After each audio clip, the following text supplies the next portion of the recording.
Market Analysis 1 September 2022. Kita lihat terlebih dulu sentimen apa yang menggerakkan market. Ya, seperti biasa all about oil semua tertuju kepada pemberlakuan batas harga minyak Rusia, naiknya kasus di China dan juga kekhawatiran resesi yang masih tetap akan membelenggu supply versus demand untuk crude oil.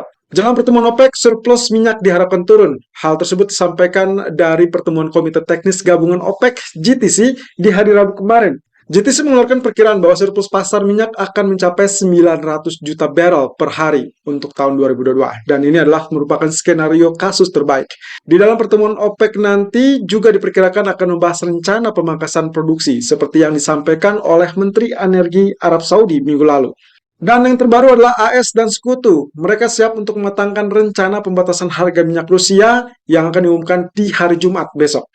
Hal ini bertujuan untuk mengurangi pendapatan energi Rusia tapi tanpa harus meningkatkan harga minyak global.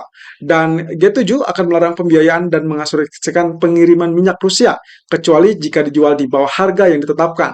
Beberapa waktu yang lalu sempat diusulkan dengan angka $40 terendah dan $60 per barel yang paling tinggi. Dan kita sudah tahu reaksi dari Rusia mengancam bahwa hal tersebut bisa mengakibatkan harga minyak melonjak lebih tinggi. Scotiabank memproyeksikan pound sterling akan turun sampai 1,10. Latar belakang politik dalam negeri tetap dianggap tidak membantu dengan terpilihnya PM baru nantinya dan juga masalah Brexit yang belum terselesaikan.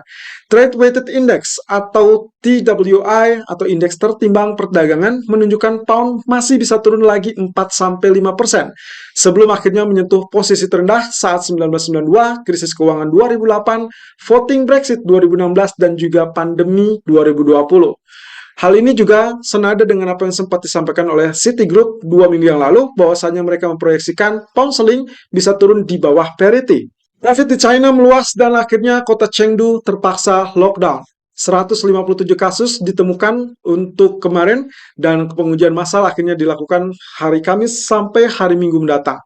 Penduduk harus tinggal di rumah, sementara satu rumah hanya diizinkan keluar satu orang saja dan hanya tujuannya untuk membeli bahan makanan. Aturan masih sedikit longgar karena masih bisa meninggalkan kota jika memang menunjukkan hasil tes negatif dalam 24 jam terakhir.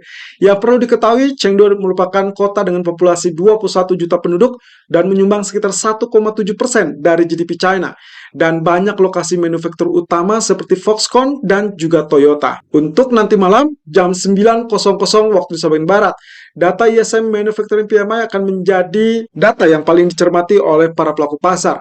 Ekspektasi 52 dari previous 52,8 artinya terjadi penurunan atau diharapkan akan terjadi penurunan sedikit saja. Jika memang ternyata data aktual lebih besar dari ekspektasi, tentunya akan menjadikan strong US dollar, itu artinya pound sterling dan juga gold akan kembali mengalami penurunan. Tapi kalau misalkan sebaliknya aktual lebih kecil daripada ekspektasi, maka itu akan menjadikan pelemahan terhadap US dollar dan akhirnya pound sterling maupun gold itu akan bereaksi untuk mengalami kenaikan. Beralih ke outlook dari DXY grafik 4 yang ternyata sesuai dengan harapan kita, prediksi kita kemarin, bahwa pergerakan masih tetap tertahan di area resisten ataupun supportnya. Bahkan cenderung sempat mendekati resisten, gagal tembus, kemudian dia tertekan kembali di pertengahan malam, tapi juga tidak berhasil mendekati atau menjangkau area support. Nah, kali ini kalau misalkan kita mendapati pola seperti ini, maka fix yang akan kita dapatkan bukan lagi terkait dengan double top, melainkan kita akan mendapatkan yes, ini adalah terkait dengan potensi bullish rectangle, yang berarti akan memiliki kecenderungan untuk terjadinya penembusan resisten at least di atas 109.29. Tentunya hal ini tergantung dari nanti malam.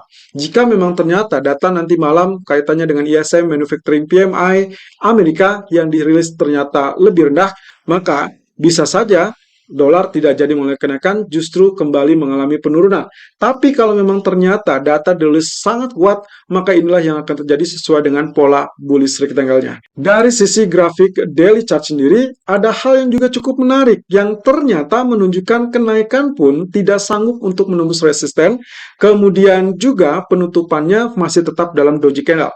So, ada 3 doji candle dalam 3 hari terakhir. Apakah ini akan menang oleh bullish atau akan dengan bearish? Kalau kita perhitungkan, misalkan kita hitung saja dari, katakanlah dari area ini, 23 Agustus yang lalu. Ya, inilah merah, merah, kemudian merah, merah. Merah terdapat ada 4 di sini, kemudian hijau, hijau, hijau, so far ada 3.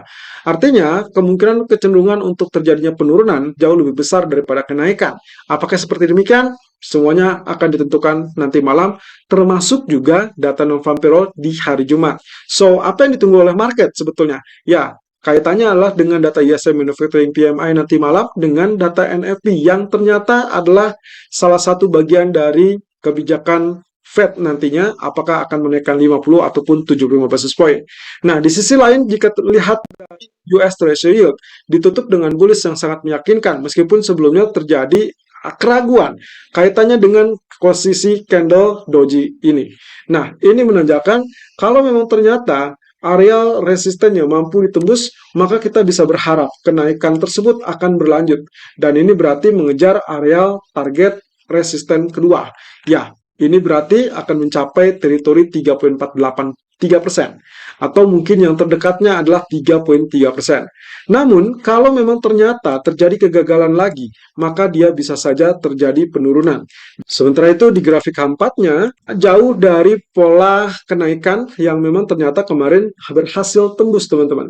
Ya, dia justru tembus resisten pertama, kemudian sekarang berada di resisten tengah. Dan ini berkaitan dengan uptrend channel. Ya, ini posisinya dia sekarang berada di tengah-tengah. Apakah nantinya akan terjadi rejection atau tidak? Semua akan dijawab nanti malam. Jadi ada potensi dia mengalami penurunan kembali atau dia justru lanjutkan kenaikan sampai zona resisten berikutnya.